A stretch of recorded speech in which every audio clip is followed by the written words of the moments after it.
આવવાને માટે પ્રભુએ આ સુંદર તક મને આપી. અને થેન્ક યુ વેરી મચ પ્રેઝી કે અ, એણે આ સુંદર તક આપી, મને એના માટે લાયક ગણી. એના માટે થેન્ક યુ વેરી મચ તમારા બધા સિસ્ટર્સ ઇન ક્રાઇસ્ટની તમામ બહેનોનો બહુ જ આભાર માનું છું. થેન્ક યુ મારું શબ્દો દ્વારા હાર્ટ દ્વારા વેલકમ કર્યું. એને માટે પણ તમારા બધાનો બહુ જ આભાર માનું છું. એકચ્યુઅલી જ્યારે પ્રેઝીએ મને કીધું કે શુક્રવારે મળવાનું છે ત્યારે થોડી હું એમાં હતી, કેમ કે એવરી ફ્રાઈડે અમારા ઘરે કપલ્સ ફેલોશિપ મળે છે, અને અમારો ટાઈમ પણ 9 થી 10:30 નો છે. પણ પછી મને થયું કે જુવાન દીકરીઓની સાથે જ્યારે પ્રભુનું વચન શેર કરવાનું આવે તો બહુ આનંદ થાય છે. અને પ્રાર્થના સાથે પછી મેં હા પાડી કે હા, એક દિવસ કપલ્સનું સ્કીપ કરીશું, મારા હસબન્ડ લીડ કરશે. અને મેં અહીંયા આવવાનું પસંદ કર્યું. બહુ આનંદ થાય છે કે તમારા જેવી દીકરીઓ પ્રભુમાં વૃદ્ધિ પામી રહી છે આ રીતે વચનો દ્વારા. અને ઘણી બધી દીકરીઓ એવી છે કે એમની મોજ મસ્તીમાં છે, પણ તમે પ્રભુના વચનને પસંદ કર્યું છે, પ્રભુ પર પાછળ ચાલવાનું પસંદ કર્યું છે. એના માટે તમને બધાને કોંગ્રેચ્યુલેશન્સ. સારું, આજનો મારો જે સબ્જેક્ટ છે મેરેજ, મેરેજ અ કોવનન્ટ, ને લગ્ન એક કરાર. હું સ્ક્રીન શેર કરું છું મારી.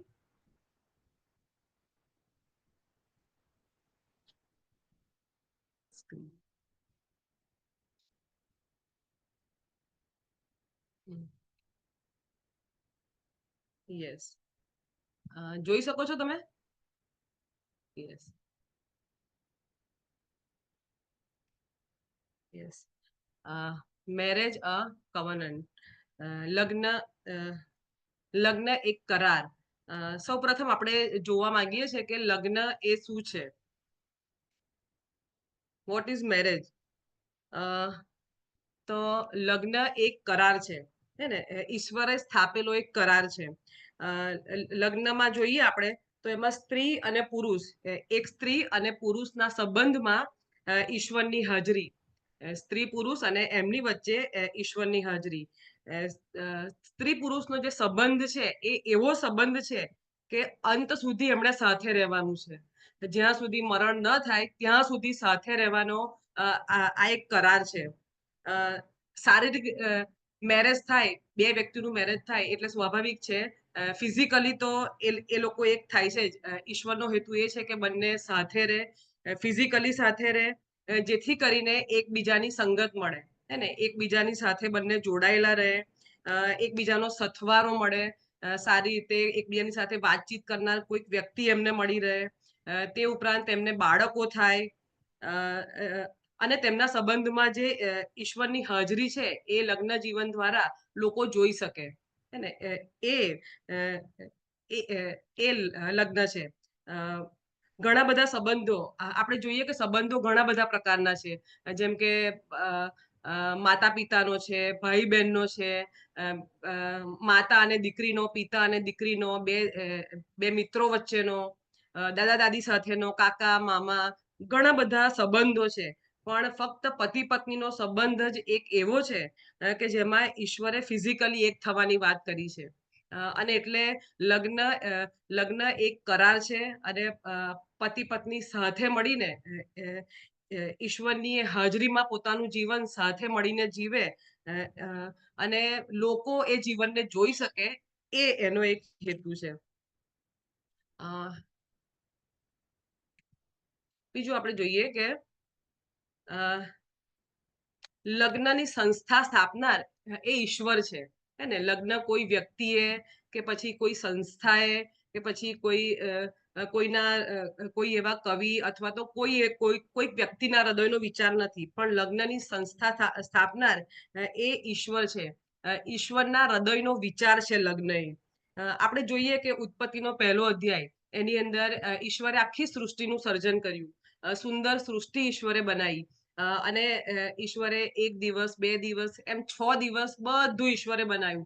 અને આપણે પહેલા અધ્યાયમાં જોઈએ કે ઈશ્વરે દિવસ અને રાત બનાયા, અંતરિક્ષને પાણીથી અલગ કર્યા, પ્રાણીઓ, પક્ષીઓ, વનસ્પતિ, જીવજંતુ, આ બધું ઈશ્વરે બનાવ્યું. અને છેલ્લા દિવસે ઈશ્વરે મનુષ્યને બનાવ્યું.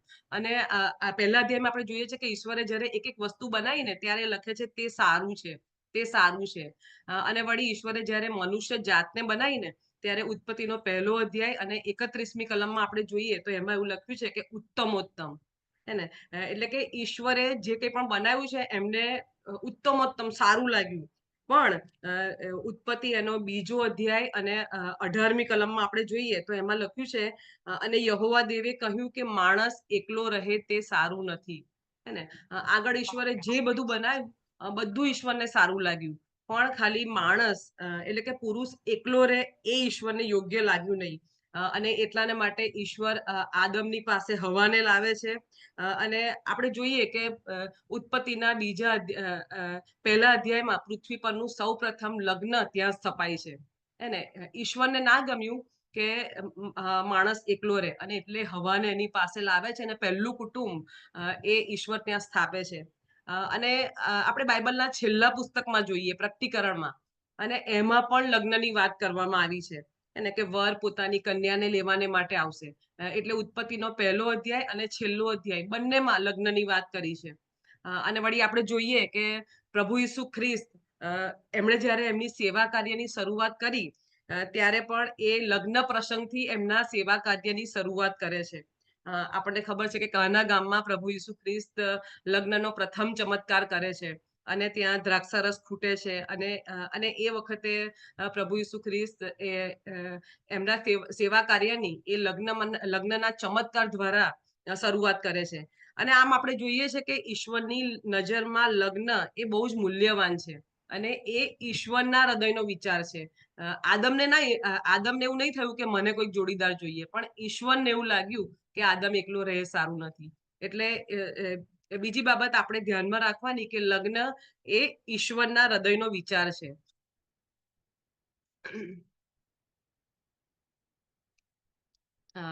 બીજું આપણે જોઈએ કે God created in his image equality.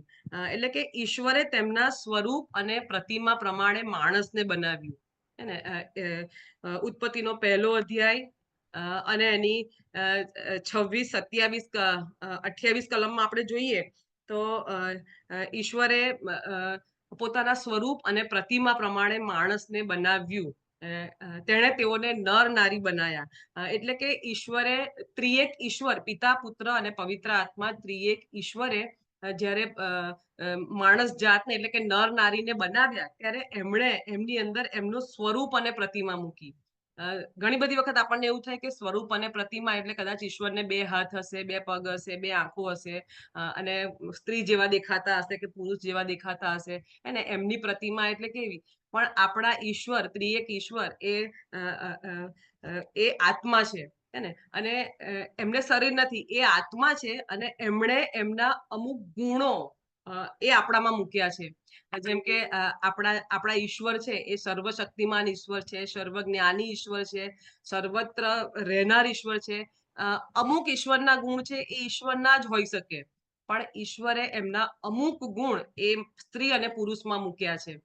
એટલે કે ઈશ્વર પ્રેમાળ છે એટલે પ્રેમ ઈશ્વરે મનુષ્ય જાતમાં મૂક્યો છે. ઈશ્વર માફી આપનાર છે, સહન કરનાર છે, ઈશ્વર જ્ઞાની છે, ઈશ્વર બુદ્ધિશાળી છે. એટલે ઈશ્વરે એમના અમુક ગુણો સ્ત્રી અને પુરુષ બંનેમાં મૂક્યા છે. અને એટલે આપણે જોઈએ કે ઈશ્વરે જ્યારે સ્ત્રી અને પુરુષને બનાવ્યું ત્યારે ઈશ્વરે એમને સરખા બનાયા છે. પુરુષને બનાવ્યો પછી સ્ત્રીને નહીં, પણ ઈશ્વરે મનુષ્ય જાતને બનાવી એટલે કે સ્ત્રી અને પુરુષ બંનેને ઈશ્વરે બનાવ્યા છે. એટલે ઈશ્વરની નજરમાં સ્ત્રી અને પુરુષ બંને સરખા છે, કોઈ ઊંચું નથી અને કોઈ નીચું નથી. ઉત્પત્તિ બીજો અધ્યાય અને 22મી કલમ એમાં આપણે જોઈએ તો સ્ત્રીને પુરુષની પાંસળીમાંથી બનાવવામાં આવી છે ને. આદમને ભર ઊંઘમાં નાખ્યો અને એની પાંસળીમાંથી ઈશ્વરે હવાને બનાવી. પણ જો આપણે હિબ્રુ બાઇબલ પ્રમાણે જોઈએ તો એમાં પાંસળીના બદલે એની અંદર અડધા પડખાની વાત કરી છે કે અડધું પડખું. હે ને? ઈશ્વરે આદમનું અડધું પડખું લઈ અને એમાંથી હવાને બનાવી. અને કદાચ એટલે જ સ્ત્રીને પુરુષની અર્ધાંગીની કહેવામાં આવે છે. એટલે આપણે જોઈએ કે ઈશ્વરે સ્ત્રી અને પુરુષ બંનેને સરખા બનાયા છે. પુરુષના અડધા પડખામાંથી સ્ત્રીને બનાવી છે અને એટલે અ, અ, બંને ઈશ્વરની નજરમાં ઇક્વલ છે, બંને ઈશ્વરની નજરમાં સરખા છે. જો કદાચ સ્ત્રીને પુરુષના માથાના કોઈ ખડકામાંથી બનાવી હોત તો સ્ત્રી પુરુષના માથે ચડી જાત. જો કદાચ સ્ત્રીને પુરુષના પગના હાડકામાંથી બનાવી હોત તો એ એની ગુલામણી તરીકે રહે, હે ને, એની નોકરાણી તરીકે રહે. પણ ઈશ્વરે એવું નથી કર્યું. ઈશ્વરે એના અડધા પડખામાંથી સ્ત્રીને બનાવી છે. એટલે ઈશ્વરની નજરમાં સ્ત્રી અને પુરુષ બંને સરખા છે. અને એટલાને માટે ઈશ્વરે આપણને પુરુષની સમકક્ષ બનાયા છે. ઘણી બધી વખત આપણને એવો વિચાર આવે કે પુરુષને ઈશ્વરે બહુ બધું આપ્યું છે, સ્ત્રીને એટલું પુરુષ જેટલું નથી આપ્યું. પણ હંમેશા યાદ રાખીએ કે ઈશ્વરની નજરમાં સ્ત્રી અને પુરુષ બંને સરખા છે. ઈશ્વરે આપણને પણ એમના સમકક્ષ બનાયા છે. અને એટલાને માટે એક પુરુષ જે કરી શકે છે ને એ બધું એક સ્ત્રી પણ કરી શકે છે. અત્યારે આપણે જોઈએ છે કે સ્ત્રી ક્યાં ક્યાં પહોંચી ગઈ છે, હે ને. સુનિતા વિલિયમ્સ હમણાં જ ચંદ્ર ઉપરથી પાછી આવી, ચંદ્ર ઉપર પહોંચી ગઈ ને ક્યાં ક્યાં સ્ત્રી, જ્યાં જ્યાં પુરુષ છે ત્યાં બધા ક્ષેત્રોમાં સ્ત્રી છે. એવી કોઈ જગ્યા નથી કે જ્યાં સ્ત્રી નહીં હોય. એટલે જે કામ પુરુષ કરી શકે છે એ બધું જ કામ એક સ્ત્રી પણ કરી શકે છે. અને એટલે સ્ત્રી એ બિચારી નથી કે નબળી નથી, હે ને. અને એટલે પુરુષની ગુલામીમાં કે પછી પુરુષ મારી પર અધિકાર ચલાવે એવી બીકમાં કે પછી એમાં રહેવાનું નથી. પણ ઈશ્વરે આપણને સમાન બનાયા છે. અને જ્યારે ઈશ્વરે આપણને સમાન બનાયા છે, સ્ત્રી અને પુરુષ બંનેને, ત્યારે આપણે એ સમાનતાનો દુરુપયોગ નથી કરવાનો, હે ને. એક પત્ની તરીકે અથવા તો કદાચ તમે ભવિષ્યમાં લગ્ન કરશો અને પત્ની બનશો તો એ બાબત ખાસ ધ્યાનમાં રાખવાની છે કે ઈશ્વરે જ્યારે આપણને પુરુષની સમકક્ષ બનાયા છે તો એ સમાનતાનો મારે દુરુપયોગ નથી કરવાનો. પુરુષનો વિરોધ કરવામાં કે એની સાથે લડવામાં એ સમાનતાનો ઉપયોગ નથી કરવાનો. પણ લગ્ન સંબંધમાં ઈશ્વરના સ્વરૂપ અને પ્રતિમાને રિફ્લેક્ટ કરવાનું છે. પતિ પત્ની તરીકે જ્યારે એક થઈએ ત્યારે એ સમાનતાને આપણા સંબંધ દ્વારા રિફ્લેક્ટ કરવાનું છે, હે ને. લોકો જોઈ શકે કે આ સ્ત્રી અને પુરુષ એ ઈશ્વરમાં સમાન છે. ઈશ્વર પર પ્રેમ રાખનાર આ કુટુંબ એકબીજાને એટલું જ માન આપે છે, એટલા જ પ્રેમથી રહે છે. એટલે આપણા જીવનો દ્વારા આપણે આપણા લગ્ન દ્વારા આપણે ઈશ્વરના એ કાર્યને રિફ્લેક્ટ કરવાનું છે. બીજું એક કે લગ્ન એટલે એક સ્ત્રી અને એક પુરુષ. ઉત્પત્તિ એનો બીજો અધ્યાય અને એની 18મી કલમ. એની અંદર આપણે જોઈએ કે ઈશ્વરે અને દેવે કહ્યું કે માણસ એકલો રહે તે સારું નથી, હું તેને યોગ્ય એવી એક સહાયકારી સૃજાવીશ, હે ને. એટલે એક પુરુષ માટે એક સ્ત્રી, વન મેન વન વુમન. એટલે એક પુરુષ માટે એક જ સ્ત્રી છે. એક પુરુષ હોય અને બે સ્ત્રી હોય તો ના ચાલે. એક સ્ત્રી હોય અને બે પુરુષ હોય તો ના ચાલે. બે પુરુષ હોય તો પણ ના ચાલે. અને બે સ્ત્રી હોય તો પણ ના ચાલે, હે ને. કારણ કે એક પુરુષ અને એક સ્ત્રી એ સિવાયના બધા જ સંબંધ એ વ્યભિચાર કહેવાય છે. કારણ કે ઈશ્વરે ચોખ્ખે ચોખ્ખું અહીંયા લગ્નનો સિદ્ધાંત આપ્યો છે કે હું તેને યોગ્ય એવી એક સહાયકારી સૃજાવીશ. એટલે એક આદમને માટે એક હવા, એક સ્ત્રીને માટે એક પુરુષ. અને એ સિવાયના બધા સંબંધ, જો મારા લગ્ન થયા છે અને લગ્ન પછી હું એવી ઈચ્છા રાખું કે ઘરમાં પણ મારે ઘરમાં મારો પાર્ટનર અલગ, નોકરી પર અલગ, બહાર અલગ, એ ના ચાલે. એ ઈશ્વરની નજરમાં વ્યભિચાર છે અને વ્યભિચાર એ પાપ છે. એટલે લગ્નનો આ સિદ્ધાંત છે કે લગ્નમાં એક પુરુષ અને એક જ સ્ત્રી, એ સિવાયના બધા સંબંધ એ વ્યભિચાર છે, એ પાપ છે. અને માટે ખાસ દીકરીઓ તરીકે, પ્રભુની દીકરીઓ તરીકે, પ્રભુને પ્રેમ કરનાર દીકરીઓ તરીકે આ બાબત આપણે સતત આપણા મગજમાં રાખવાની છે કે જે વ્યક્તિ સાથે મારું લગ્ન થાય એ જ વ્યક્તિ મારા માટે છે, બીજી કોઈ વ્યક્તિ નહીં. કદાચ ભૂતકાળમાં કદાચ એવી ભૂલ થઈ ગઈ હોય કે કોઈ છોકરા સાથે આપણો સંબંધ હોય અને લગ્ન બીજાની સાથે થાય ને પછી એની સાથે સંબંધ ચાલુ રહે, હે ને. ઈશ્વર એને પાપ ગણે છે.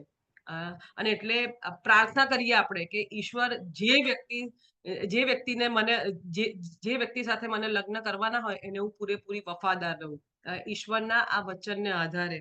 અને હિબ્રુઓનો પત્ર એનો 13મો અધ્યાય અને એની 4થી કલમમાં આપણે જોઈએ, એમાં પ્રભુનું વચન આપણને આ પ્રમાણે કહે છે કે લગ્ન સર્વમાં માન યોગ્ય છે. હે ને, લગ્નને બહુ માન સન્માન વાળું ગણવામાં આવે છે. લગ્નની સંસ્થા, લગ્ન એક પુરુષ અને એક સ્ત્રી જ્યારે સાથે ભેગા મળે છે, જ્યારે લગ્ન કરીને સાથે મળે છે, તો ઈશ્વર એને બહુ માન યોગ્ય ગણે છે. અને માલાખી એનો 2જો અધ્યાય અને 16મી કલમમાં પ્રભુનું વચન કહે છે કે તમારો પત્ની ત્યાગ હું ધિક્કારું છું. એટલે કે ઈશ્વર એ ડિવોર્સને હેટ કરે છે. હે ને, ઈશ્વર ડિવોર્સને ધિક્કારે છે, નફરત કરે છે. અને એટલા જ માટે ઈશ્વર માટે લગ્ન સંબંધ બહુ મહત્વનો અને પવિત્ર છે. હે ને, લગ્ન એ બહુ પવિત્ર છે અને ઈશ્વરની નજરમાં બહુ મહત્વનો છે. માટે આપણે એ પવિત્રતાને જાળવી રાખવાની છે. મારા પતિની સાથે જ હું એ સંબંધમાં રહીશ. એ એ એ પવિત્ર એ પવિત્રતાનો સંબંધ ઈશ્વરની દીકરીઓ તરીકે આપણે જાળવી રાખવાનો છે કે એવા કોઈ વ્યક્તિ સાથે હું એવો કોઈ સંબંધ નહીં રાખું. અને કોરિન્થીયોના પત્રમાં તો એવું કહે છે કે જો વિચારથી પણ આપણે કોઈના માટે એવું વિચારીએ છે ને, એ પણ વ્યભિચાર છે, એ પણ પાપ છે. એટલે ખાલી ફિઝિકલી કોઈની સાથે એક થઈએ અને એ જ પાપ નથી, એ જ વ્યભિચાર નથી. પણ જો મનથી પણ હું કોઈના માટે ખરાબ વિચારું છું ને, કોઈ પુરુષ માટે, તો એ પણ વ્યભિચાર છે. અને એટલે એ બાબતમાં આપણે બહુ જ સજાગ, બહુ જાગૃત રહેવાની જરૂર છે કે એવા કોઈ પાપમાં આપણે વિચારથી પણ ના પડીએ. આગળ અસ્યુટેબલ હેલ્પર, હે ને, એટલે કે યોગ્ય સહાયકારી. ઈશ્વરે આપણને યોગ્ય સહાયકારી બનાવી છે. અને એ પણ પરફેક્ટ, હે ને, યોગ્ય. આપણામાં એવી યોગ્યતા ઈશ્વરે મૂકી છે. સહાયકારી, અસ્યુટેબલ હેલ્પર. હેલ્પર એટલે આપણને ઘણી બધી વખત એવું થાય કે હેલ્પર એટલે કે જે હેલ્પ કરે એ, હે ને, જે મદદ કરે, જે મદદ કરે એ. પણ અહીંયા આપણે જોઈએ કે હિબ્રુમાં હેલ્પરને, સહાયકારીને એઝર કહેવામાં આવે છે. અને આ એઝર શબ્દ છે એ જૂના કરારમાં ઈશ્વરની માટે વપરાયો છે. આ શબ્દ ઈશ્વરની માટે વપરાયો છે. ગીત શાસ્ત્ર એનો 46મો અધ્યાય અને એની 1લી કલમ, એમાં આપણને આ પ્રમાણે કહે છે કે સંકટને સમયે તે હાજરા હજુર મદદગાર છે. હે ને, સંકટને સમયે ઈશ્વર આપણા હાજરા હજુર મદદગાર છે. એટલે કે અને ઘણી બધી વખત ઈશ્વરને માટે આ મદદગાર શબ્દ વાપરવામાં આવ્યો છે. અને ઈશ્વરે એમનું નામ એઝર, એ ઈશ્વરનું નામ છે અને ઈશ્વરે એમનું નામ મને આપ્યું છે. જ્યારે હું પત્ની બનું છું, ત્યારે ઈશ્વરે એ સહાયકારી, એ એઝર, એમનું નામ એ મને આપ્યું છે. અને નવા કરારમાં આપણે જોઈએ તો એઝર, સહાયકારી, સહાયક શબ્દ એ પવિત્ર આત્માને માટે વાપરવામાં આવ્યો છે.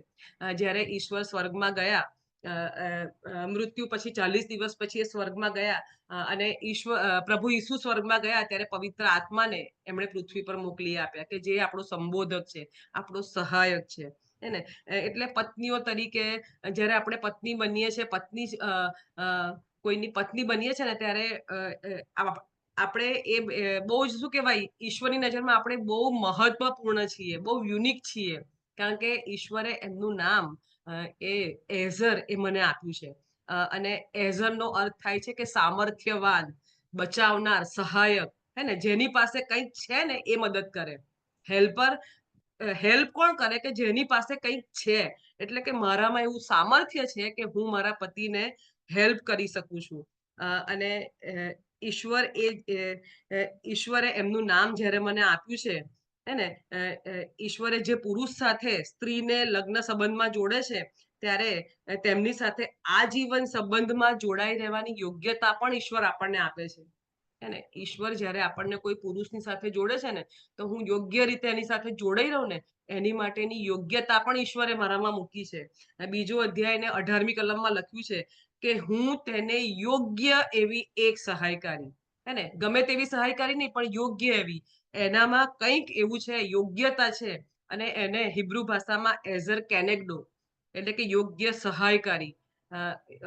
યોગ્ય સહાયકારી એટલે કે ઈશ્વરે મારામાં એવી યોગ્યતા મૂકી છે, એવી યુનિકનેસ મૂકી છે કે જે મારા પતિ સાથે હું જ ફિટ થઈ શકું. હે ને, મારામાં જે યોગ્યતા છે ને, એ બીજી કોઈ સ્ત્રીમાં નથી. ગમે તેટલી સુંદર હશે, ગમે તેટલી સારી હશે, ગમે તેટલી દેખાવડી હશે, ગમે તેટલી પૈસાવાળી હશે, ગમે તેટલી બુદ્ધિવાળી હશે, પણ મારામાં જે યોગ્યતા છે ને એ બીજા કોઈનામાં નથી. અને મારા પતિની સાથે હું જ ફિટ થઈ શકીશ. કદાચ જો બીજી કોઈ સ્ત્રી હશે ને તો એ મારી જેમ ફિટ નહીં થઈ શકે.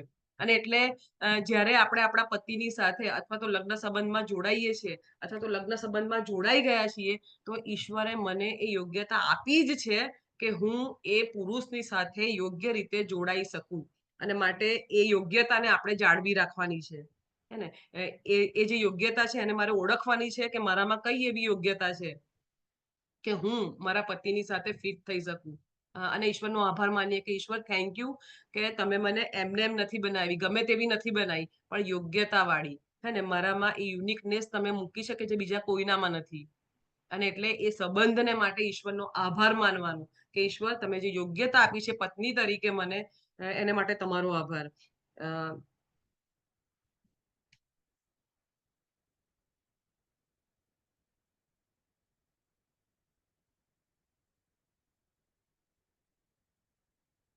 અ, બીજું છે પ્રોવાઈડ કમ્પેનિયનશીપ. હે ને? એટલે કે લગ્ન એ સંગત પૂરી પાડે છે. લગ્ન કરીએ છીએ ત્યારે ઈશ્વર એવી સંગત આપણને આપે છે કે એવો સાથી આપણને આપે છે કે જે હંમેશા આપણી સાથે રહે છે. હે ને? લગ્ન પહેલા મિત્રો હોય તો મિત્રો અમુક સમય સુધી જ આપણી સાથે રહે, પછી એ જતા રહે. પણ લગ્ન થાય ત્યારે ઈશ્વર આપણને એવી કમ્પેનિયનશીપ આપે છે, એવો સાથી આપે છે કે જે હંમેશા આપણી સાથે રહે છે, આપણો મિત્ર બનીને રહે છે. હે ને? એટલે કે એ લગ્નમાં ઈશ્વર આપણને ગાઢ સંગત આપે છે કે જેની સાથે આપણે આપણા હૃદયની બધી વાતો શેર કરી શકીએ છીએ. અને માટે ઈશ્વર એ કમ્પેનિયનશીપ જ્યારે આપણને આપે ત્યારે આપણે એને બહુ હૃદયથી એને માણવાનો પ્રયત્ન કરીએ. હે ને? ખાલી ઉપર છલ્લું નહીં કે મારા મિત્રો સાથે હું મારા હૃદયની વાત શેર કરું, મારો પતિ છે એટલે એની સાથે હું પત્ની તરીકે જ રહું. ના, પણ ઈશ્વરે એ પતિમાં જ બધું આપણને આપી દીધું છે. એ સારો મિત્ર આપ્યો છે. હે ને? એ એ એ એ વિશ્વાસુપણે જેને આપણે બધી વાત કહી શકીએ ને એવી વ્યક્તિ એ આપણા પતિમાં પ્રભુએ આપણને આપી છે. અને માટે આપણે ફક્ત આપણા પતિની એક પત્ની જ ના બની રહીએ, પણ એની બેસ્ટ ફ્રેન્ડ બનવાનો પ્રયત્ન કરીએ. હે ને? એવો સંબંધ આપણે વિકસાવીએ કે હું મારા પતિની બેસ્ટ ફ્રેન્ડ બની રહું, જેથી કરીને મારો પતિ એની મનની બધી વાતો મને કરે. જોબ પરથી થાકીને આયા હોય કે પછી બીજું કંઈ પણ થયું હોય તો એ મારી સાથે એ વાત શેર કરી શકે. હે ને? એટલે એવી સ્પેસ મારે એમને આપવાની છે કે એ મને એમના બેસ્ટ ફ્રેન્ડ તરીકે સ્વીકારે. મારે એવું વર્તન કરવાનું છે અને એ કમ્પેનિયનશીપના સંબંધને મારે માણવાનો છે. મારે એને વધારે સ્ટ્રોંગ કરવાનો છે. આગળ બીજું છે કોમ્પ્લિમેન્ટરી રિલેશનશિપ, એટલે કે પૂરક તરીકેનો સંબંધ. હે ને? ઈશ્વરે એક સ્ત્રી અને પુરુષને એકબીજાના પૂરક બનાયા છે. અ, સ્ત્રી અને પુરુષને લગ્ન તરીકે સ્થાપવાનો, બંનેને લગ્ન કરીને એક કરવાનો ઈશ્વરનો જે હેતુ છે એ છે કે બંને સાથે મળીને કામ કરે. હે ને? પતિ અને પત્ની બંને એક ટીમ વર્ક તરીકે, એકલો પતિ કર્યા કરે, એકલી પત્ની એનું કામ કર્યા કરે એવું નહીં. પણ પતિ અને પત્નીને જ્યારે ઈશ્વર એક કરે છે, લગ્ન સંબંધમાં સ્થાપે છે, ત્યારે ઈશ્વરનો એક હેતુ એ પણ છે કે બંને ટીમ તરીકે સાથે મળીને કામ કરે.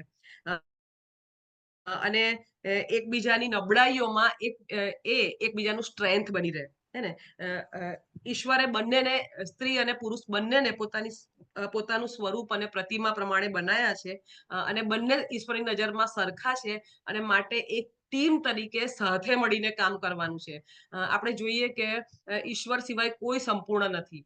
હે ને? ગમે તેટલો પૈસાવાળો, ગમે તેટલો ઇન્ટેલિજન્ટ વ્યક્તિ હશે ને તો પણ એ અમુક બાબતોમાં નબળો હશે. હે ને? અમુક અમુક એની વીકનેસ હશે. ત્યારે જ્યારે એક સ્ત્રી અને પુરુષના લગ્ન થાય છે ત્યારે બંને પોતપોતાની વીકનેસ અને પોતપોતાના સ્ટ્રેન્થ સાથે ભેગા મળે છે.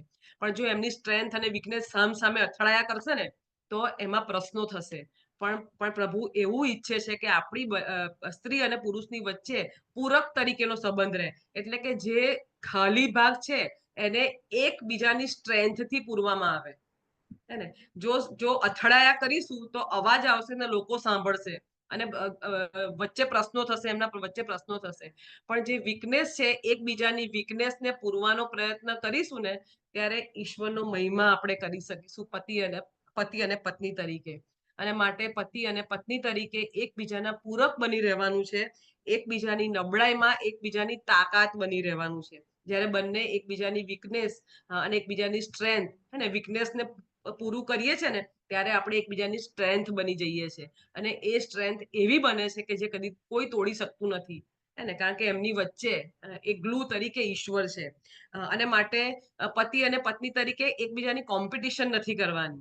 હે ને? એકબીજાની હરીફાઈમાં નથી ઉતરવાનું કે કોણ વધારે સારું, કોણ વધારે ઇન્ટેલિજન્ટ, કોણ વધારે અ, એ સામર્થ્યવાન છે, એવું એવું બતાવવાનો પ્રયત્ન નથી કરવાનો. હે ને? પણ એકબીજાની નબળાઈમાં એકબીજાની સાથે રહીને એને પૂરી કરવાનો પ્રયત્ન કરવાનો છે. એટલે કોમ્પિટિશન એ નથી કરવાનું.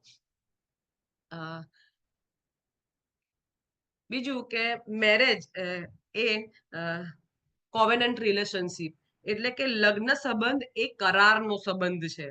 હે ને? અને એમાં આપણે જોઈએ કે ઉત્પત્તિ એનો બીજો અધ્યાય 23 અને 24 કલમ. એની અંદર 23 અને 24 કલમમાં આપણે જોઈએ તો એમાં આ પ્રમાણે લખ્યું છે કે અને તે માણસે કહ્યું કે આ મારા હાડકામાંનું હાડકું ને મારા માંસમાંનું માંસ છે, તે નારી કહેવાશે કેમ કે તે નરમાંથી લીધેલી છે. એ સારું, માણસ પોતાના મા બાપને છોડીને પોતાની પત્નીને વળગી રહેશે અને તેઓ એક દેહ થશે. એટલે કે અહીંયા આપણે જોઈએ કે લગ્ન સંબંધ છે એ લિવિંગ, ક્લિવિંગ અને ગ્લુ. હે ને? લિવિંગ, ક્લિવિંગ અને ગ્લુડ, એટલે કે લિવિંગ, ક્લિવિંગ, બીકમ વન ફ્લેશ. છોડવું, વળગી રહેવું અને એક દેહ થવું. જો આપણે કંઈક પકડવું હોય તો આપણા હાથમાં જે છે એ છોડવું પડે છે. એ છોડીએ તો જ આપણે બીજું કંઈક કંઈક પકડી શકીશું. હે ને? અને એટલાને માટે ઘણી બધી વખત આપણી પાસે જે છે ને એને છોડવું આપણા માટે બહુ બહુ અઘરું છે. બહુ બહુ અઘરી બાબત છે છોડવું. પણ જરૂરી પણ એટલું જ છે, અગત્યનું પણ એટલું જ છે. તો આપણે શું છોડવાનું છે? હે ને? શું એવું છોડવાનું છે કે જેથી કરીને હું બીજું કંઈક પકડી શકું? તો આપણે પત્ની તરીકે, સ્ત્રી તરીકે આપણે શું છોડવાનું છે? તો આપણે આપણા મા-બાપને છોડવાના છે. આપણા ઘરને આપણે છોડવાનું છે. આપણા મિત્રો, હે ને? એવી એવી બાબતો કે જે પતિ-પત્ની તરીકે મારા સંબંધમાં વચ્ચે આવે છે ને, એવી દરેક બાબતોને મારે છોડવાની છે. અ, અ, જો હું એ બધી બાબતો છોડીશ તો જ હું મારા પતિની સાથે બંધાઈ રહીશ. હે ને? તો જ હું મારા પતિ અને એના કુટુંબની સાથે બંધાઈશ. અને છોડવાની બાબત એટલે કે પ્રાયોરિટી સેટ કરવાની છે. અત્યાર સુધી મારી પ્રાયોરિટીમાં ઈશ્વર પછી મારા મા-બાપ હતા, પણ હવે લગ્ન પછી મારી પ્રાયોરિટી બદલાય છે. લગ્ન પછી મારી પ્રાયોરિટી એ મારો પતિ બને છે. અને એક બાબત આપણે ખાસ યાદ રાખીએ કે લગ્ન ફક્ત બે વ્યક્તિ વચ્ચે જ નહીં થતા. હે ને? એક પુરુષ અને સ્ત્રી વચ્ચે જ લગ્ન નથી થતા, પણ લગ્નમાં બે કુટુંબ એક થાય છે. હે ને? એક છોકરાનું અને એક છોકરીનું, એ બે કુટુંબ એક થાય છે. અને એટલે એ બાબતને આપણે સતત યાદ રાખીએ કે લગ્નમાં આપણે જે છોડવાનું છે એ છોડવાનું છે. મોટે ભાગે આપણે અહીંયા એવું થાય છે કે લગ્ન કરે એટલે સ્ત્રી પોતાના મા-બાપને છોડીને પોતાના પતિના ઘરે આવી જાય છે અને આપણે એવું માનીએ છીએ કે હું છોડીને આવી ગઈ. દેખીતી રીતે લોકો જુએ એ રીતે તો આપણે મા-બાપને છોડીને પતિના ઘરે આવી જઈએ છીએ, પણ આપણું મેન્ટલી અટેચમેન્ટ ત્યાં જ હોય છે. હે ને? નાની-નાની વાતમાં આપણે મમ્મી-પપ્પાને ફોન કરીએ છીએ. નાની-નાની વાતમાં મમ્મી-પપ્પાને દરેક કામને માટે ઇન્વોલ્વ કરીએ છીએ. અને એ બાબત કહે છે કે આપણે છોડવાની છે. એ આપણે છોડવાનું છે. અ, ગીતશાસ્ત્ર એનો 45મો અધ્યાય અને એની 10 અને 11 એ કલમમાં આપણે જોઈએ તો એમાં પણ પ્રભુનું વચન આપણને એ પ્રમાણે કહે છે કે હે દીકરી, સાંભળ, વિચાર કર, કાન દઈને સાંભળ. વળી તારા લોકને તથા તારા બાપના ઘરને ભૂલી જા. અને કહે છે તો તારો રાજા તારા સૌંદર્ય પર મોહિત થશે. અને અહીંયા પણ પ્રભુનું વચન આપણને એ પ્રમાણે કહે છે કે તારા લોકને તથા તારા બાપના ઘરને ભૂલી જા. હવે ભૂલી જવાનું, છોડી દેવાનું એટલે અહીંયા તરછોડવાની વાત નથી. હે ને? એ આપણા માતા-પિતા છે, માટે આપણે એમની કાળજી રાખવાની છે, એમની સંભાળ રાખવાની છે. જરૂરતના સમયે આપણે એમની સાથે ઊભા રહેવાનું છે. પણ છોડવાનું એ છે કે હવે મારી પ્રાયોરિટી બદલાઈ છે. હવે મારા જીવનમાં ઈશ્વર પછીનું બીજું સ્થાન એ મારા પતિનું આવે છે. અને એ મારે છોડ એ મારે મારી પ્રાયોરિટી છોડવાની છે. હું એ પ્રાયોરિટી છોડીશ તો હું મારા પતિને પ્રાયોરિટી આપી શકીશ. અને જ્યારે આપણે એ છોડીએ છીએ, ત્યારે આપણે આપણા પતિને વળગી રહી શકીએ છીએ. હે ને? એ નહીં છોડીએ ને ત્યાં સુધી દેખીતી રીતે તો વળગી રહીશું, પણ કદાચ જે સાચી રીતે વળગી રહેવાનું છે ને, એ આપણે નહીં કરી શકીએ. અને પછી કહે છે કે વળગી રહીશું અને તો સાચા અર્થમાં આપણે એક દેહ થઈ શકીશું. હે ને? અહીંયા એક દેહ જે થવાની વાત છે ને, એ ખાલી ફિઝિકલ એક થવાની વાત નથી. પણ અહીંયા પતિ-પત્નીના સંબંધમાં એ પારદર્શકતા, ટ્રાન્સપરન્સી હોવી જોઈએ. હે ને? કશું જ એવું ના હોય કે હું મારા પતિથી સંતાડું. એક દેહ થવું એ છે કે અમારી બંને વચ્ચે એવું કશું જ ના હોય કે જે મારે સંતાડવું પડે. હે ને? ફોનમાં એવી પેટર્ન ના હોય કે મારે છુપાવવી પડે. મારો ફોન ખુલ્લો હોય. એ ગમે ત્યારે મારો ફોન જોઈ શકે. હે ને? એ પારદર્શકતા, એ ટ્રાન્સપરન્સી હસબન્ડ અને વાઈફમાં હોવી જોઈએ. અને એ હશે ને તો કહે છે તે લોકો નાગા હતા પણ લાજતા નહોતા. હે ને? જો એ ટ્રાન્સપરન્સી હશે ને તો મારે શરમાવું નહીં પડે. મારે શરમાવું નહીં પડે. અને માટે આપણે આપણા સંબંધને સંબંધમાં છોડવાનું છે, વળગી રહેવાનું છે અને સાચા અર્થમાં એક દેહ થવાનું છે. અને એક બાબત આપણે ખાસ ધ્યાન રાખીએ કે લગ્ન એક કરાર છે, એક કોન્ટ્રાક્ટ નથી. હે ને? કોન્ટ્રાક્ટ આપણે જોઈએ તો કોન્ટ્રાક્ટ એ સમય મર્યાદામાં પૂરો થાય છે. એના માટે અમુક ટાઈમ લિમિટ હોય છે. ત્યાં સુધીનો હોય ને પછી પૂરો થઈ જાય. કદાચ એ કોન્ટ્રાક્ટ અધવચ્ચે તૂટી પણ જાય. હે ને? પણ કરાર એ કદી તૂટતો નથી. હે ને? કરાર એ અચળ રહે છે, એ કદી તૂટતો નથી. અને એ કરાર ઈશ્વરે પતિ અને પત્નીને લગ્ન તરીકે આપ્યો છે. અને જ્યારે લગ્ન કરીએ છીએ ને ત્યારે પણ આપણે કરાર કરીએ છીએ કે એકબીજાનો હાથ પકડીને આપણે બોલીએ છીએ કે સુખમાં કે દુઃખમાં, માંદગીમાં કે તંદુરસ્તીમાં, ગરીબીમાં કે અમીરીમાં હું તમને જ પ્રેમ કરીશ, તમને જ વળગી રહીશ. અને મરણ આપણને જુદા ન પાડે ત્યાં સુધી એક રહીશું. હે ને? એવા કોલ કરાર આપણે એકબીજાને આપીએ છીએ. અને એ કોલ કરાર એ બહુ પવિત્ર છે. કદાચ લગ્ન વખતે લગ્નના આગલા દિવસે બહુ જ ધમાલ હોય, બહુ જ આનંદ કર્યો હોય, બહુ ગરબા ગાયા હોય, બહુ નાચ્યા હોય, એટલો એટલો થાક હોય ને કે લગ્નની એ પવિત્ર ક્રિયામાં આપણે કદાચ છે ને બહુ સભાનતાથી નથી હોતા. બહુ લાઇટલી એને લઈ લઈએ છીએ. કારણ કે લગ્નના ઉત્સાહમાં ને એની ઉજવણીમાં જ આપણે એટલા બધા મશગુલ હોઈએ છીએ ને કે જે કરાર જે બહુ ગંભીર છે, બહુ પવિત્ર છે, એને આપણે એટલું પવિત્ર નથી લેતા. પણ ખરેખર તો એ લગ્નના જ્યારે કોલ કરાર થતા હોય ને ત્યારે સભાનતાપૂર્વક અને આપણે જાગૃત અવસ્થામાં એકબીજાને આપવાનો છે કે હા, ઈશ્વરની હાજરીમાં આપણે પવિત્ર કરાર કરીએ છીએ કે જેમાં ગમે ગમે તે સમય આવશે, ગમે તે પરિસ્થિતિ આવશે, પણ હું મારા લગ્નને નહીં તોડું અથવા તો એ તૂટે એવા પ્રયત્ન નહીં કરું. કેમ કે મારો ઈશ્વર એ ડિવોર્સને ધિક્કારે છે. અને માટે હું પણ એ ડિવોર્સને ધિક્કારીશ. અને જો મારા લગ્નની આડે એવા કોઈ પણ ઓબ્સ્ટેકલ્સ આવતા હશે ને, તો પ્રભુ ઈસુના નામમાં આપણે એને દૂર કરવાનો પ્રયત્ન કરીએ. હે ને? આપણી વચ્ચે કોઈ પ્રશ્ન હોય ને તો સાથે મળીને એ પ્રશ્નને નું સોલ્યુશન કરીએ. નહીં કે એ પ્રશ્નને કારણે આપણે બંને ઝઘડીએ એવું ના થવું જોઈએ. હે ને? પણ પતિ-પત્નીએ એક થઈને એ પ્રશ્નની સામે એ પ્રશ્નને સોલ્વ કરવાનું છે. એટલે કે આપણે જોઈએ કે લગ્ન એ એક કરાર છે. લિવિંગ અને ગ્લુડ. એ ગ્લુડ જે પતિ-પત્ની વચ્ચેનો જે ગ્લુ છે ને, એ છે ઈશ્વર.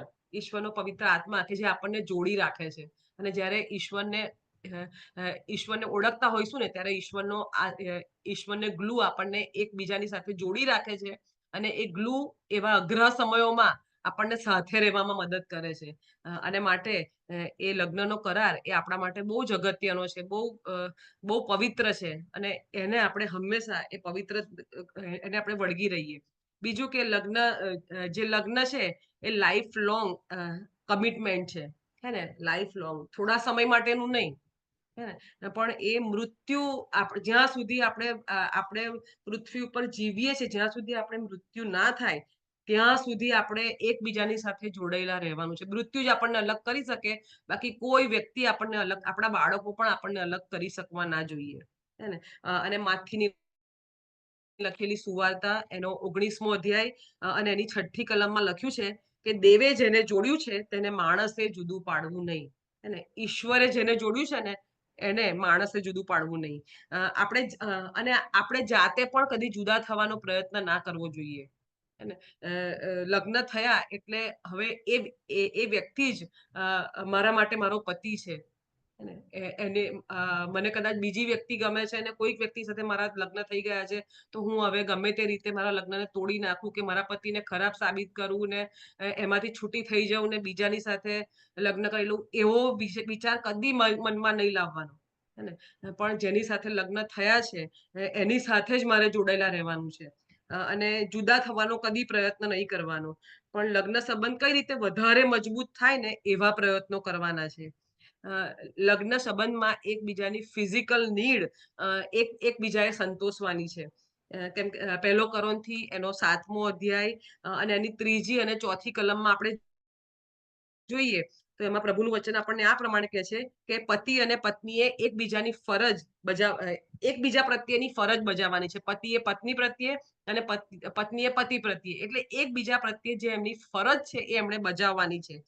અને બંનેને એકબીજાના શરીર પર અધિકાર છે. અને સ્ત્રીને પોતાના પતિના શરીર પર અધિકાર છે અને પતિને તેની પત્નીના શરીર પર અધિકાર છે. એટલે કે આપણે આપણી જે ફિઝિકલ નીડ છે, આપણા હસબન્ડ વાઈફે એકબીજાની ફિઝિકલ નીડ એકબીજામાં પૂરી કરવાની છે. અને એક બાબત ખાસ ધ્યાન રાખે કે ઈશ્વર લગ્નને બહુ માનયોગ્ય, બહુ પવિત્ર ગણે છે. અને લગ્ન એ ઈશ્વરના હૃદયનો વિચાર છે. અને માટે એક સ્ત્રી અને પુરુષ જ્યારે ફિઝિકલી રિલેશનશિપમાં આગળ વધે છે ને, ત્યારે સૌથી વધારે આનંદ એ ઈશ્વરને થાય છે. કારણ કે ઈશ્વરે એ લગ્ન સંબંધમાં એમને સ્થાપ્યા છે. અને ઈશ્વરની એવી ઈચ્છા છે કે બંને એક થાય. અને માટે હંમેશા એકબીજાની ફિઝિકલ નીડ પૂરી કરવાનો પ્રયત્ન કરવાનો છે. સૌપ્રથમ આપણે જોઈએ કે ઈશ્વર જ્યારે આદમની પાસે હવાને લાવે છે ને, સ્ત્રીને જ્યારે લાવે છે ને, ત્યારે આદમ હવાને જુએ છે ને, ત્યારે જોઈને આમ ગાંડો ગાંડો થઈ જાય છે. અને એટલો ગાંડો થઈ જાય છે કે એના મોઢામાંથી શાયરી નીકળે છે. વાવ, આ તો મારા હાડકામાંનું હાડકું ને મારા માંસમાંનું માંસ છે. એને ઘણું બધું કદાચ બોલ્યો હશે. એને જોઈને એની આંખો પહોળી થઈ ગઈ હશે. હેને. એટલે કે એક સ્ત્રીના સૌંદર્યને જોઈને પુરુષ એના સૌંદર્યથી આકર્ષાય છે. એના મોઢામાંથી શાયરી નીકળે છે. હેને. અને એના માટે સરસ મજાની પોએમ ગાઈ નાખે છે. અને આપણે ગીતોના ગીતમાં જોઈએ તો એમાં પણ પતિ ને પત્નીના પ્રેમની વાત કરવામાં આવી છે. અને પોતાની પત્નીને કેટલી સરસ રીતે સંબોધે છે. મારી પ્રિયતમા, તું સુંદર છે, તું મનોહર છે, મારી પ્રાણ પ્રિયા, સ્ત્રીઓમાં શ્રેષ્ઠ, મારી નિર્મળા, મારી નવોઢા, મારી શહેજાદી. હે ને. કેટલા સરસ વાક્યો એના મોઢામાંથી એની પત્નીને માટે નીકળે છે. શું મારા પતિના મોઢામાંથી મારા માટે એવા વાક્યો ના નીકળે, એવા શબ્દો ના નીકળે, પ્રેમાળ શબ્દો મને જોઈને?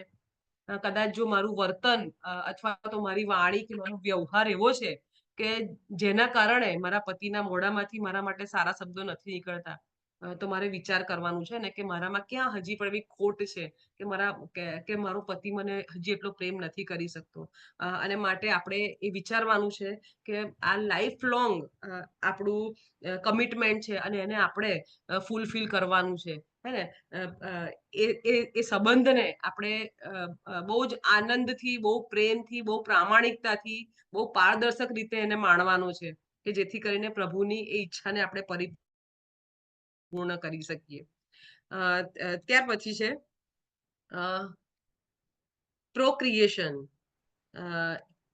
એટલે કે બાળકોને જન્મ આપવો. હેને. ઉત્પત્તિમાં આપણે જોઈએ કે ઉત્પત્તિ એનો 1લો અધ્યાય અને એની 28મી કલમ. સ્ત્રી અને પુરુષને ઈશ્વર જ્યારે બનાવે છે ત્યારે તેઓને એક આશીર્વાદ આપે છે કે દેવે તેઓને આશીર્વાદ દીધો કે સફળતા વધો ને પૃથ્વીને ભરપૂર કરો. હે ને. સફળ થાવ, વધો ને પૃથ્વીને ભરપૂર કરો. એટલે ઈશ્વરે અહીંયા બાળકો રૂપી આશીર્વાદથી પૃથ્વીને ભરપૂર કરવાની વાત કરી છે. કે બાળકો એ ઈશ્વરનો આશીર્વાદ છે. હે ને. ઈશ્વરનું આપેલું ધન છે. અને એ બાળકોનો આશીર્વાદ એ લગ્નમાં જ શક્ય છે, લગ્નમાં જ યોગ્ય છે. કદાચ ઘણા વ્યક્તિ એવું કે હું સિંગલ રહીશ અને મારે બાળક જોઈએ છે. અને કોઈક રીતે અત્યારે તો મેડિકલ સાયન્સ એટલું બધું આગળ વધી ગયું છે કે લગ્ન વગર પણ તમે માતા બની શકો છો. પણ ઈશ્વર અહીંયા એ કહે છે કે સ્ત્રી ને પુરુષને જ્યારે બનાવે છે ને ત્યારે એમને આશીર્વાદ આપે છે. એટલે લગ્ન સંબંધમાં જ બાળક થવું એ યોગ્ય છે. એ સિવાય બીજી કોઈ રીતે હે ને એકલા રહીને અત્યારે તો આપણે જોઈએ કે દુનિયા અલગ અલગ રીતે અલગ અલગ બાબતોને માન્યતા આપી છે, પણ આપણો ઈશ્વર એવું કહે છે કે લગ્ન સંબંધમાં જ બાળક થાય એ યોગ્ય છે. લગ્ન સિવાય હે ને લગ્ન કર્યા સિવાય લિવ ઇન રિલેશનમાં રહીએ અને પછી બાળકને જન્મ આપીએ અને બાળકને હું મારું નામ આપું હે ને એને ઈશ્વર પાપ ગણે છે. એવી રીતે બાળકની ઈચ્છા રાખવાનું પ્રભુ નથી કહેતા, પણ પ્રભુ કહે છે કે લગ્ન સંબંધમાં એ બાળકનો આશીર્વાદ આપણે પ્રાપ્ત કરીએ. અને અત્યારે તો ઘણા બધા કપલ્સ એવા છે, ડીન્સ કપલ હે ને ડીન્સ કપલ એટલે ડબલ ઇન્કમ નો સેક્સ. લગ્નની અંદર કે લગ્ન થયા છે પણ આપણે બંને કમાઈએ અને નો સેક્સ હે ને, તું તારી રીતે કમા, હું મારી રીતે કમાઉં, દિવસ રાત એક કરીને નાઇટ ડ્યુટી આવે, ડે શિફ્ટ આવે, ગમે તે આવે, તું જા હું જાઉં અને સાથે મળીને રહીએ, આનંદ કરીએ, પણ નો સેક્સ. અને ડીન કપલ એટલે કે ડબલ ઇન્કમ નો કિડ્સ હે ને, કમાઈએ, ભરપૂર કમાઈએ, આનંદ કરીએ, પણ બાળકો નહીં જોઈએ. કેમ? કારણ કે બાળકો હશે તો આપણી સ્વતંત્રતા છીનવાઈ જશે. આપણે જે રીતે જીવવું છે એ રીતે કદાચ આપણે જીવી નહીં શકીએ. એટલે અત્યારના લોકોની વિચારસરણી આવી છે હે ને, પણ ઈશ્વરે આપણને કયો અધિકાર આપ્યો છે? ઈશ્વરે આપણને કીધું છે કે પૃથ્વીને ભરપૂર કરો હે ને, પૃથ્વીને ભરપૂર કરવાનો અધિકાર એ આશીર્વાદ ઈશ્વરે આપણને આપ્યો છે અને એ આશીર્વાદને આપણે પરિપૂર્ણ કરવા છે. અને આપણે છેલ્લે જોઈએ કે ક્રિશ્ચિયન હોમ હે ને, એક ખ્રિસ્તી કુટુંબ કોને કહેવાય? તો બે ખ્રિસ્તી વ્યક્તિ સાથે મળીને રહે એને ખ્રિસ્તી કુટુંબ નથી કહેતા, પણ બે ખ્રિસ્તી વ્યક્તિઓની વચ્ચે અથવા તો એમના સંબંધમાં બે ખ્રિસ્તી વ્યક્તિના સંબંધમાં ખ્રિસ્ત કેન્દ્ર સ્થાને હોય અને એમના કુટુંબમાં જ્યારે ખ્રિસ્ત કેન્દ્ર સ્થાને હોય એને ખ્રિસ્તી કુટુંબ કહેવામાં આવે છે. અને આપણે પ્રભુના બાળકો તરીકે, પ્રભુની દીકરીઓ તરીકે પ્રભુને પ્રાર્થના કરીએ કે પ્રભુ જ્યારે પણ મારું લગ્ન થાય ત્યારે પ્રભુ મારા કુટુંબમાં તમે કેન્દ્ર સ્થાને રહો હે ને.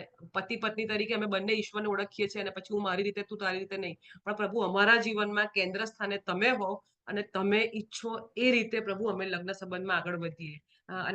અને પ્રભુને પ્રાર્થના કરીએ છીએ કે પ્રભુ તમારા લગ્ન જીવનને બહુ આશીર્વાદિત કરે, બહુ જ ફ્રૂટફુલ બનાવે અને ઈશ્વરની ઈચ્છામાં તમારું લગ્ન જીવન એ સુમધુર બને, એવી મારી અંતરની પ્રાર્થના છે. Thank you very much. આ સમય આપ્યો, તમે મને સાંભળી, એને માટે બધાનો આભાર. Thank you very much.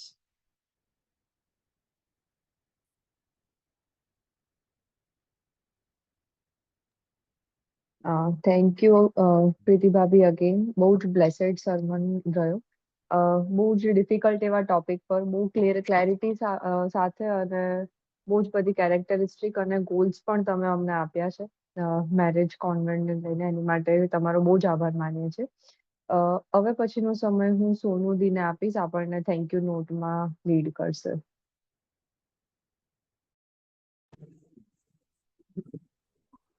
Hello everyone. Sorry, હું સ્ટેશનથી કોલ લઈ રહી છું એટલે you might hear a train going in the background. But can you all hear me? Yes. મારો અવાજ ઓડિબલ છે? Yes, દીદી. ઓકે. ઈશ્વરનો બહુ આભાર માનું છું કે ભલે મોડું થયું પણ હું છેલ્લો ભાગ મેસેજનો સાંભળી શકી. અને just bear with me 1 more second.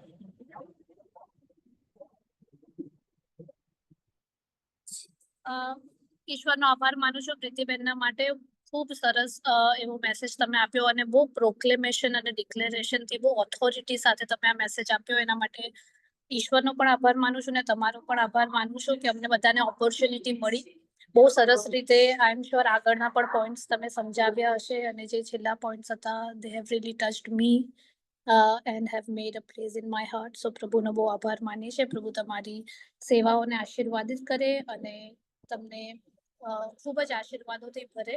અને આમ જ તમે ઘણા બધા ખ્રિસ્તી કુટુંબોમાં અને સ્પેશિયલી અમારા જેવી યંગ સિસ્ટર્સને તમે તમારું નોલેજ શેર કરો, જેથી કરીને જે ખરું ખ્રિસ્તી કુટુંબ હોય એ કેવું હોવું જોઈએ એ નોલેજ અને અવેરનેસ બધામાં આવે. So thank you very much Pritiben.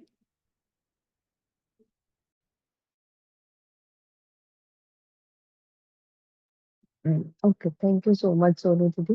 જેટલું તમે જેવો જોઈન થયા છે એ બધાને આ ટાઈમે હું આભાર માનું છું. આપણે લાસ્ટ પ્રેયરમાં જઈએ અને હું પ્રીઝી દીદીને રિક્વેસ્ટ કરીશ આપણને એન્ડિંગ પ્રેયરમાં લીડ કરશે. પ્રાર્થના કરીએ. પ્રેમાળ પ્રભુજી, તમે અમને આ સમય આપ્યો માટે તમારો પુષ્કળ આભાર માનીએ છીએ પ્રભુ.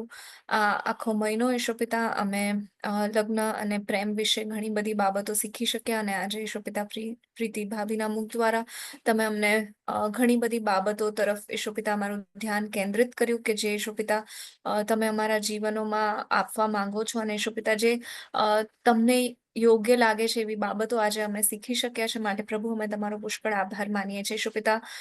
તમે તેમના દ્વારા અમને જે કંઈ આજે શીખવ્યું છે તેના માટે તમારો પુષ્કળ આભાર માનીએ છીએ. એમના જીવનના માટે પ્રભુ તમારો પુષ્કળ આભાર માનીએ છીએ. અને આજે ઈશુ પિતા જે કંઈ તમે અમને દરેકને ટેક અવે પોઈન્ટ્સ આપ્યા છે એ અમે યાદ રાખી શકીએ ઈશુ પિતા, અમારા જીવનોમાં એને ઇમ્પ્લિમેન્ટ કરી શકીએ, અને ઈશુ પિતા એ દરેક બાબત દ્વારા તમને ગ્લોરીફાય કરી શકે તેવી કૃપા પ્રભુ તમે અમારા સર્વના હકમાં થવા દેજો ઈશુ પિતા. પ્રીતિ ભાભીની દરેક સેવાઓને પ્રભુ તમારા હાથમાં સોંપીએ છીએ. તેમની દરેક સેવાઓના આશીર્વાદ પ્રભુ તમે તેમને આપજો. ઈશુ પિતા 60 ગણા, 70 ગણા અને 100 ગણા ફળ પ્રભુ તમે તેમને પ્રાપ્ત કરાવજો. તેમના કરિયરમાં પણ પ્રભુ તમે તેઓને બ્લેસ કરજો, અને તેમના ઘરના દરેક કાર્યમાં તમે તેમને સહાય અને મદદ કરજો. તેમની કૌટુંબિક જવાબદારીઓ અદા કરવાને પણ પ્રભુ તમે તેમને સહાય અને મદદ કરજો. ઈશુ પિતા જે બહેનો અહીંયા જોડાયા છે તે સર્વને પણ પ્રભુ તમારા હાથમાં સોંપીએ છીએ. આભાર માનીએ છીએ પ્રભુ, તમે તેઓને કૃપા આપી કે આ સંગતમાં જોડાઈ શકે, અને ઈશુ પિતા આજે તેમને જે શીખવાનું હતું તે તેઓ શીખી શક્યા છે. માટે પ્રભુ અમે તમારો પુષ્કળ આભાર માનીએ છીએ. અમે આવતા શુક્રવારે ફરી મળીએ ત્યાં સુધી તમે અમ સર્વની સાથે અને પાસે રહેજો ઈશુ પિતા. તમે અમારું રક્ષણ કરજો, અને ઈશુ પિતા તમારી ઈચ્છાની યોજનામાં ફરી અમે ડિજિટલી આવતા શુક્રવારે આ બાઇબલ સ્ટડીમાં મળી શકે તેવી કૃપા પ્રભુ તમે અમારા સર્વના હકમાં થવા દેજો. અમારી પ્રાર્થના તારનાર પ્રભુ ઈસુ ખ્રિસ્તના નામમાં તમે સાંભળો અને માન્ય કરો બાપ. આમેન.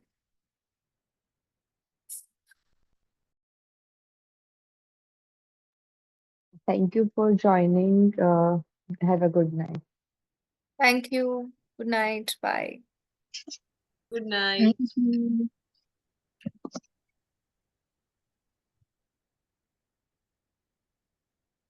હેલો.